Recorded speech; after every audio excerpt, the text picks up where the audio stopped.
Hello everybody, welcome back to another video. I'm hoping you guys are all having a fantastic day. So as you can tell by the title, we will be talking about a concerning pattern, or what I've coined extremely concerning. And I think once you see what I'm going to show you, you will understand why the title is very, very reasonable. It may not seem like it right from the bat, right from the start, but I'll show you, and I think we'll all agree that it's a concerning pattern, alarming pattern, just something maybe not to panic about, just to be prepared for and keep an eye on for. Before we get into that, if at any time during this video you seem to enjoy it, or this is your third or fourth video and you're not yet subscribed, consider doing that. Obviously, I'm not telling you to, just consider doing that, and liking the video also helps out a ton, so please consider doing that. And if you have any comments or concerns, leave it down below. I pretty much answer all of them, so yeah, feel free to do that. All right, let's start talking about this. First off, I want to show you what the drought, current kind of status of the drought is. So I pulled up the drought monitor, the US drought monitor, and I want to show you what it looks like right now across the United States. Notice it's not bad across the southeast, really just a few areas. Across the northeast, not bad at all either. Or a few areas are definitely a bit drier across the inland portions. Midwest, not bad, really, but it does start getting relatively poor as you get into Minnesota. That's probably the hardest area. Northern Iowa also dealing with some drought. Southern Wisconsin, Northern Illinois. You know, it's there. Not horrible across Illinois and Wisconsin, but definitely worse across Minnesota.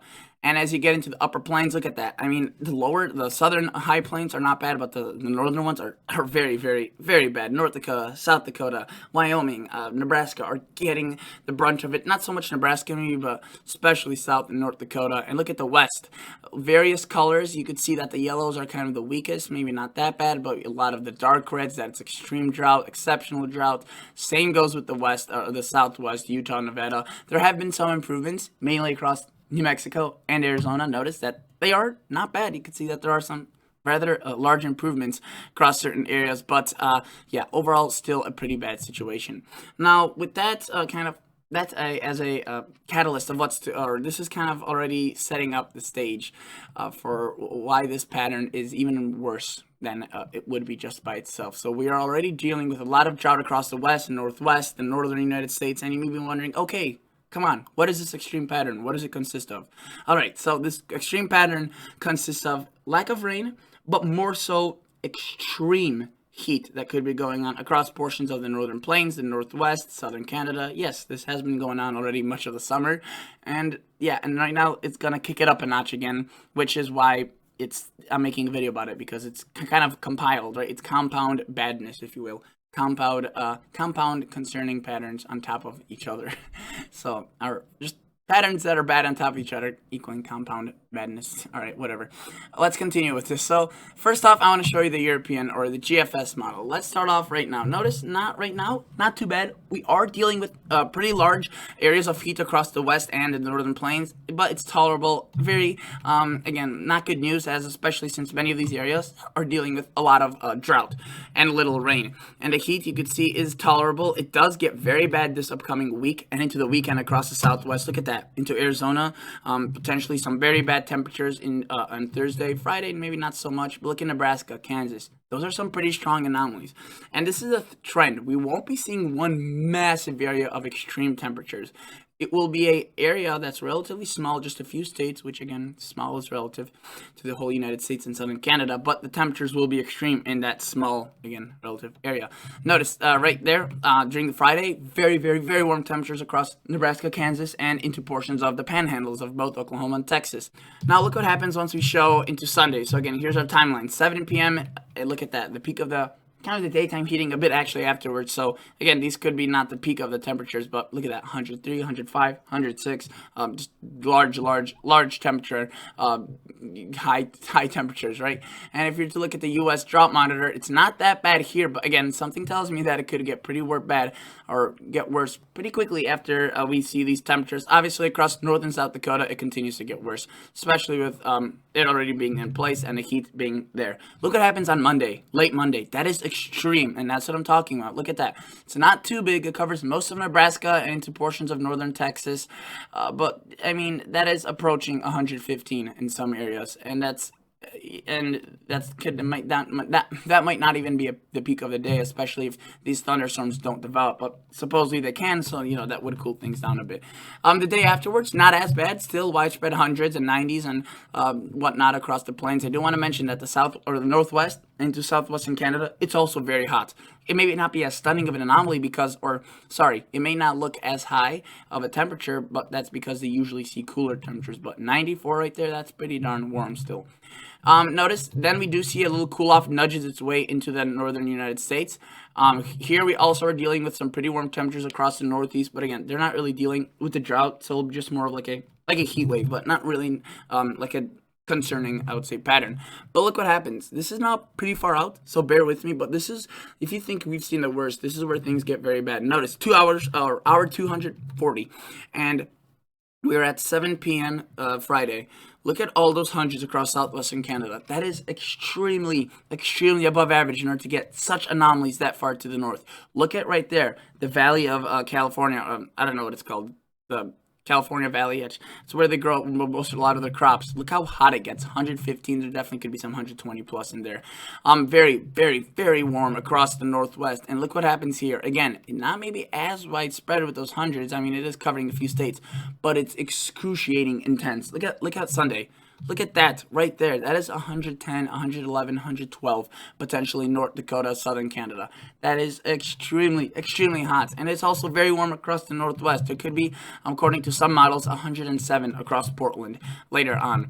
Notice, look at that, 105, 109. And again, several days in a row. It finally does start winding down a bit as we push towards Tuesday, August 17th. But again, that's very, very far out at this point.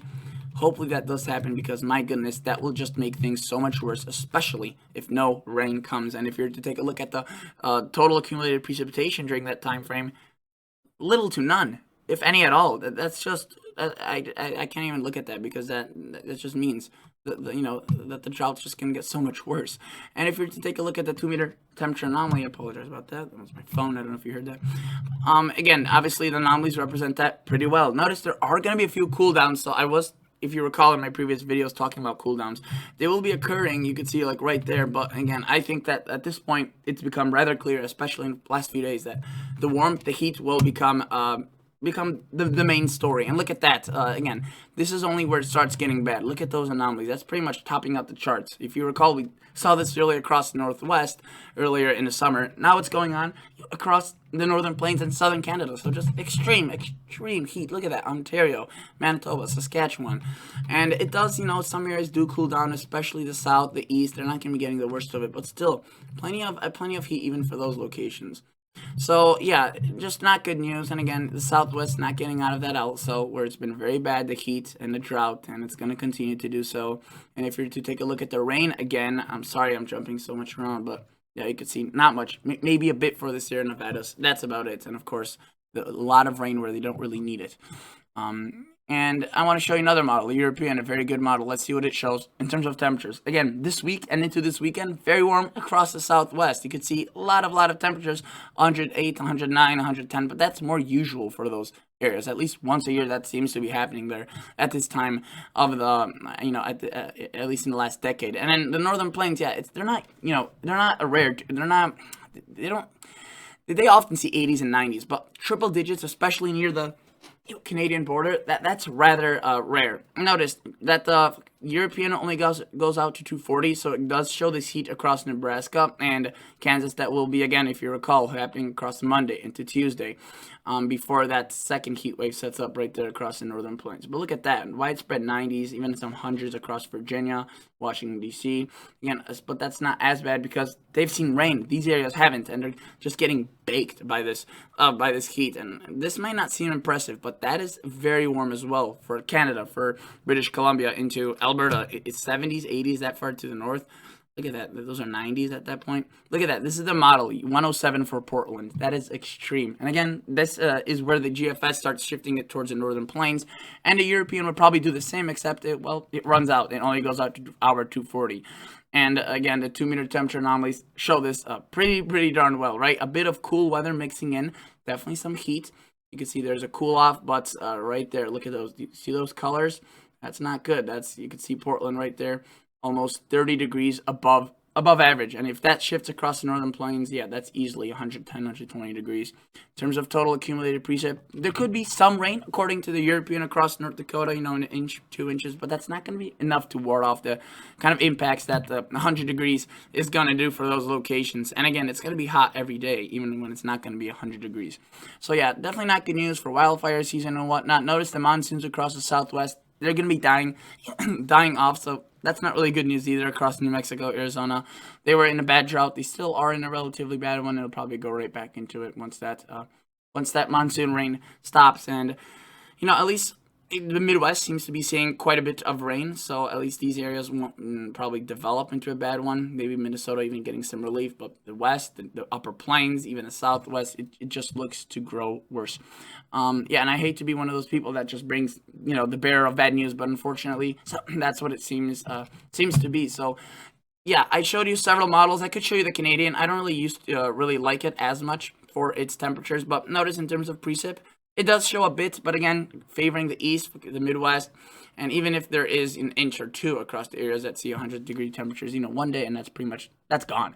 So you'd have to see an inch per day in order to ward that off. But let's take a glance at its temperature outlook and see what it shows. So I have been in a few videos talking about, a fall-like storm or a big storm system, and there could still be one like that, and that's why it will be responsible to bringing that cool down. But in the middle of that, we are in the summer, and for many locations across the north, northwest, and northern plains, August is the warmest month, but obviously this is still way, way, way warmer than it should be. And notice that, again, the Canadian keeps it just warmer all throughout. Notice 80 right there, Seattle 96, 90s all the way from coast to coast. So that's why it's a bit worse of a model. You can't really see patterns as well. But it definitely is favoring the heat, which agrees with the other models as well. There will be a few cool-offs, again, as I showed you from the European and GFFs. But, not enough really to keep a lot of the locations that need the cool air satisfied. It will be affecting more of the north, the east, the north, the southeast, where it's been a relatively chillier summer. So yeah, not good news. National Weather Service as of now, nothing too bad, right? We have some flash flood watches across the Outer Banks and into portions of Colorado. Some extreme, heat watches for the Southwest, and as I mentioned, it could be getting pretty bad there this weekend, and really before this weekend, I would say. This weekend could be getting a bit better, maybe 106, 104. But yeah, 111 today and tomorrow across Las Vegas, that's probably going to be the worst. Notice red flag warnings, obviously, pretty bad. And then look, the heat advisory across Washington, you'll probably be seeing probably more of these in the near future for sure. Let's just take a look at a random location. Yeah, 101, 99, 100. That is very, very, very, very hot and not good. So yeah, we'll just have to wait and see. Definitely not looking like a extremely pleasant pattern. Let's see what we have here across Michigan. Oh, we have some storms firing up. That's why we have the special weather statement. But yeah, we'll just have to stay strong. Hopefully this doesn't destroy any sort of our kind of hope or morale with this video, right? This is just supposed to kind of warn you with what's to come. But again, a lot of the locations where we saw that heat, it will be occurring across the worst hit areas. And some of them, it's where it's not as bad, but probably will get worse in the near future. Notice South Dakota, North Dakota getting pretty bad already, and they could get much worse. So yeah, hopefully you enjoyed. Hope you learned something new. Again, this isn't an alarmist video. This is more of a pattern of what's to come. Notice Climate Prediction Center 9th through the 13th is favoring more heat across the north and east, and that's because this isn't really where the upper plains is getting their heat wave. That's going to be a bit further out, which the Climate Prediction Center just shows heat pretty much everywhere because they're not as confident about it.